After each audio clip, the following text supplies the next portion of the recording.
दोस्तों मैं आज बताने वाला हूँ ई-श्रम कैसे बनाते हैं। वो सेल्फ खुद ब खुद बना सकते हैं या किसी भी सीएससी सेंटर में जाके भी बना सकते हैं। आप गूगल में पहले सर्च करना पड़ेगा ई-श्रम। इसके बाद आपका ई-श्रम का वेबसाइट खुल जाएगा। यहाँ पर सेल्फ रजिस्ट्रेशन का ऑप्शन है जहाँ पर आपको डालना है आपका मोबाइल नंबर और कैप्चा। अगर आप ईपीएफओ का है तो इसको यस करना है, वो नहीं तो नो कर देना है। ईएसआईसी भी है उस वहाँ पर भी आपको नो कर देना है। इसके बाद आपका मोबाइल में एक ओटीपी जाएगा, वो ओटीपी आपके मोबाइल पर डालना पड़ेगा। मैं यहाँ पर दिखा रहा हूँ, यहाँ पर लिखा हुआ है जो मोबाइल नंबर डालना है। यहाँ पर आप मोबाइल नंबर डालेंगे और कैप्चा डालेंगे। इसके बाद ओटीपी डालने के बाद आपका आएगा आधार नंबर डालने की बारी। यहाँ पर आपका आधार नंबर डालेंगे। इसके बाद आपके आधार नंबर से जो लिंक मोबाइल नंबर है वहाँ पर एक ओटीपी जाएगा, वहाँ पर आप एक ओटीपी डालेंगे और कैप्चा देंगे। इसके बाद सब वैलिडेट कर देंगे। इसके बाद आपका वैलिडेट से जो आधार का जो डिटेल्स है वो चला जाएगा आपका एक सॉन्ग की। इसके बाद आपका पार्किंग इन्फॉर्मेशन जो है वो दिखाएगा और आपको कंटिन्यू से आधार डिटेल्स में क्लिक करना है।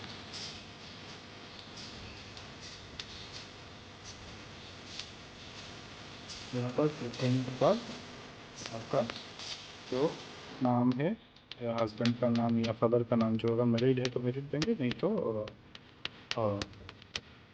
फादर का नाम देंगे। इसके बाद आपका blood group, nominee details, nominee का नाम, डेट ऑफ बर्थ, आपका रिलेशन क्या है नॉमिनी के साथ, उनका मोबाइल नंबर, उनका एड्रेस देना है। जो भी है उनका डेट ऑफ बर्थ, सही से डेट ऑफ बर्थ डाल देना है।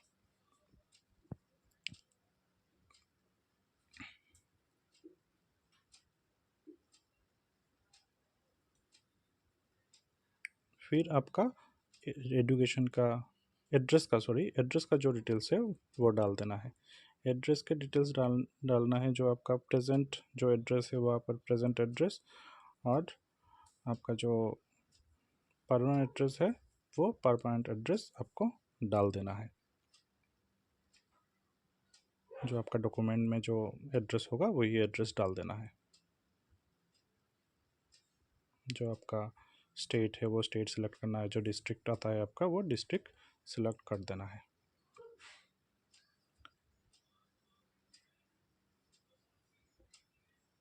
जहाँ पर पिन कोड है वो जो स्टार रेड स्टार करके रखता है वो लोग वहाँ पर आपको फुलफ़िल कर देना है। जो रेड स्टार नहीं आता है वो उनको छोड़ देने से कोई दिक्कत नहीं होगा। आपका जो एजुकेशन का क्वालिफिकेशन है वो डाल देना है। जितना जिसका ग्रेजुएशन है वो ग्रेजुएशन डाल सकते हैं, जिनका प्राइमरी है वो प्राइमरी डाल सकते हैं। इसके बाद आएगा आपका इनकम। इनकम जो है अगर 10,000 का बिलो है वो बिलो डाल देंगे। इसके बाद आएगा आपका मेन जो ऑक्यूपेशन एंड स्किल्स, जो आप जानते हैं, मतलब जो वर्क आप करते हैं उसी को डालना है। यहाँ पर सर्च करने से भी आ जाता है। अगर जैसे कि फ़ोटोग्राफी का कोई है तो फ़ोटो लिखने से वो आ जाता है फ़ोटोग्राफी प्रोडक्ट्स। जो कोई ब्यूटी पार्लर का काम करते हैं, सैलून का काम करते हैं, वो लिखने से आ जाता है। या फिर आ, आप एनसीओ डिटेल्स में जाके भी देख सकते हैं कि क्या क्या उनका इस श्रम के साइट में दिया हुआ है, वो भी आप दे सकते हैं। इसके बाद आपका ये डालने के बाद आपका जो वर्क एक्सपीरियंस है वो भी कर देना है। मैं यहाँ पर वो एनसीओ का लिस्ट निकाल के दिखा रहा हूँ आप लोगों को। ऐसे लिस्ट आपका आ जाएगा, शो करेगा। वहाँ पे भी देख के आप डाल सकते हैं, सेलेक्ट कर सकते हैं कि कौन सा आपको देना है, आपका जो वर्क ऑक्यूपेशन आपका रिलेट करता है इससे, या इसके बाद स्किल जो आप है जो वो रिलेट करता है वो आप कर सकते हैं। आपका जो एक्सपीरियंस है वो भी देना पड़ेगा, 5 साल 10 साल जितना है। इसके बाद आपका आएगा बैंक डिटेल्स। बैंक डिटेल्स में आपका बैंक अकाउंट नंबर, आपका नाम सही से जो बैंक पासबुक में लिखा होता है वो वैसे ही डालना पड़ेगा। इसके बाद आपका आईएफएससी कोड देना पड़ेगा। आईएफएससी कोड देने के बाद उसको वैलिडेट करना पड़ेगा, वो शो करेगा कौन सा ब्रांच में है आपका अकाउंट।